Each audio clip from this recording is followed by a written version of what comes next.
Hi guys, I'm Johnny Cassell. I'm a dating expert and I specialise in working with men and also transforming their lifestyles so it's more fruitful towards meeting the people they actually want to meet in their lives. Well, I'm all for the dating apps. I think what's unfair is a lot of these dating apps have took a bit of a bash for the hookup culture. The hookup culture is always something that existed. It's just the apps give us better access to it. Yeah. What I think needs to be done before going on these platforms is actually truly working out what you're looking for, right? That might be drawn upon reference from your past experiences, or it might just be a difficult exercise that you have with yourself one afternoon and just work out what those things are. Therefore, you're going to not get so much more frustrated as you have been thinking people aren't interested. You know, I think it's actually, you don't know what you want. That's the issue. I think you need to get into the habit of making more social decisions in your life. I was consulting one client and we were talking about all the different areas that you could be social in, and one of them was the gym.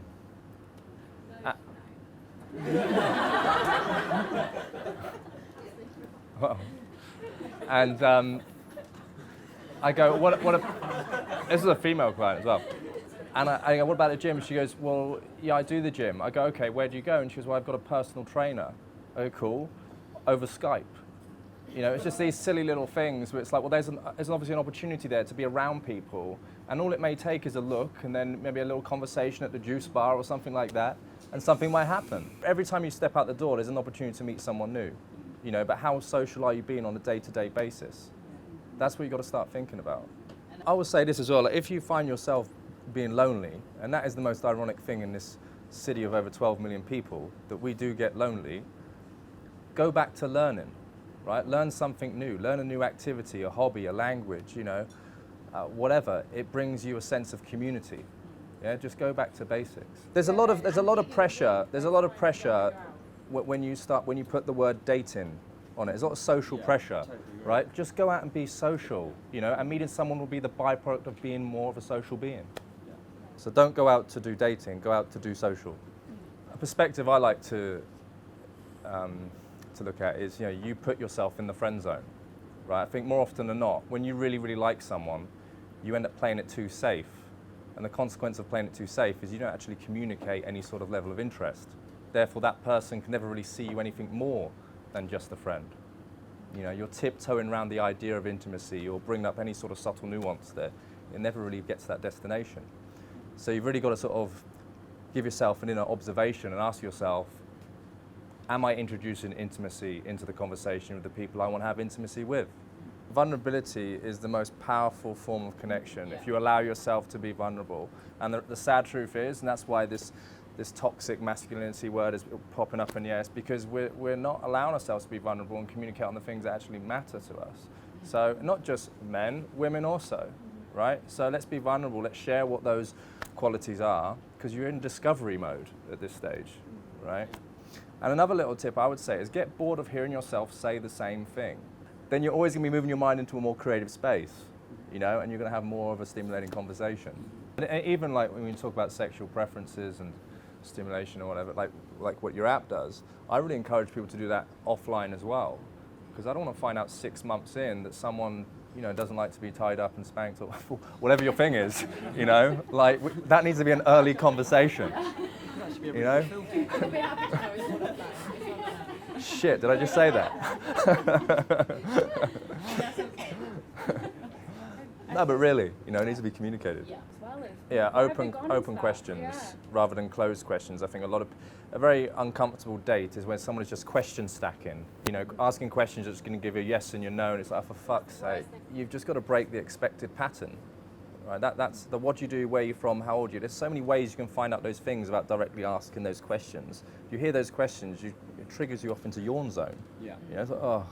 For me, it's be transparent right from the get-go. Yeah, because when it becomes grey areas, that's when you're fucking with people's emotions, and that's not cool. In my experience, it builds even more trust if you can be brave enough to actually tell people what's the situation. You know, if you're dating multiple people. Yeah, absolutely. You know, it may be uncomfortable for someone to hear, but like they'll think, wow, this guy's fucking honest. Well, I echo that. I mean, lust definitely is with or without someone at the early stages of finding out who someone is and knowing someone. I mean, you can be in lust, you can be in love with the idea of someone without even being with them, you know, and that's lust.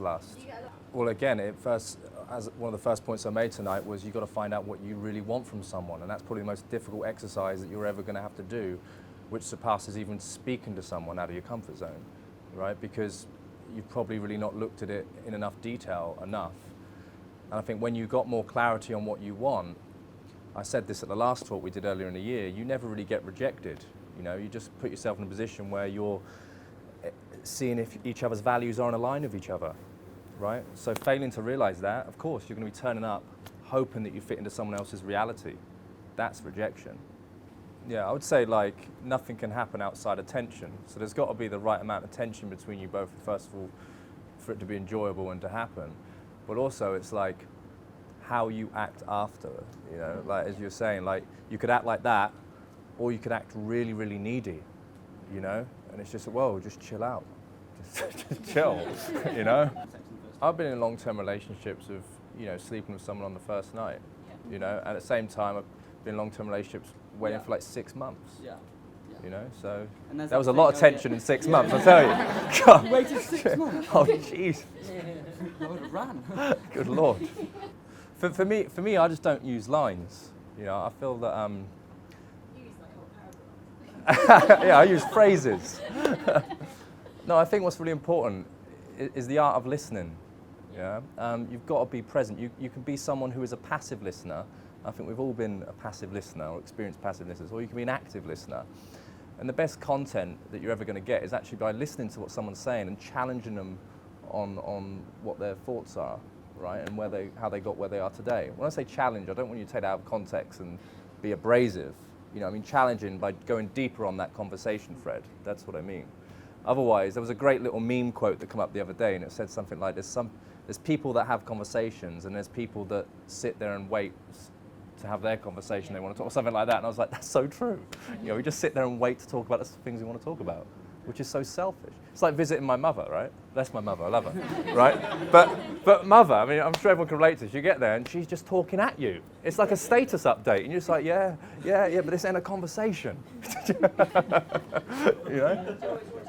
And it's reminding ourselves that everyone's favorite subject is themselves. So don't be selfish and just talk about yourself, but actually get the conversation outward and learn more about that person, right? And that's when they're going to be stimulated. Go, wow, this guy actually, or girl actually cares. Yeah. I definitely think the technology will change. We're not quite there yet. That's a lot of development. Yeah, exactly. But I think the way we've seen it go, and the way I think it will continue to go, is it become more niche. You know, your app is very niche. You know, about the sexual preferences, right? It's all offline, it's not an app even. Well, that's how Yeah. niche it is, you know? It's not even on an app That's anymore. how I'm personal, Whoops. Well, but even that would be an app. Because If- it's, you know, it's important to understand, you know, people want Yeah. some needs and everything. So I think there's going to be more niched sort of, and restricted access is always attractive, isn't it? Like if you go to the hottest clubs in town, what's hot about them? Or maybe you won't get in. You have to know someone to get in, and we've seen that play out on the apps as well. You know, we've got Raya, which is supposedly for high-profile people and celebrities. You've got Inner Circle, that was Killing Kittens. So I think we're just going to see more and more of that, you know, because it limits the dating pool. It's not so much saturated. I think it's nothing new. It's here. You know, it's always been going on. I think but through more education and open conversations like this, people become more comfortable with sharing with their partner that they want to do such things, which is a healthier dynamic. Yeah, it needs to come off the platform like with a few messages back and forth. You know, on Messenger, WhatsApp, whatever, and don't be scared to pick up the phone. You know, whether they're calling you or you're calling them. You know, it's people are shocked when I say that. Really? Fucking hell.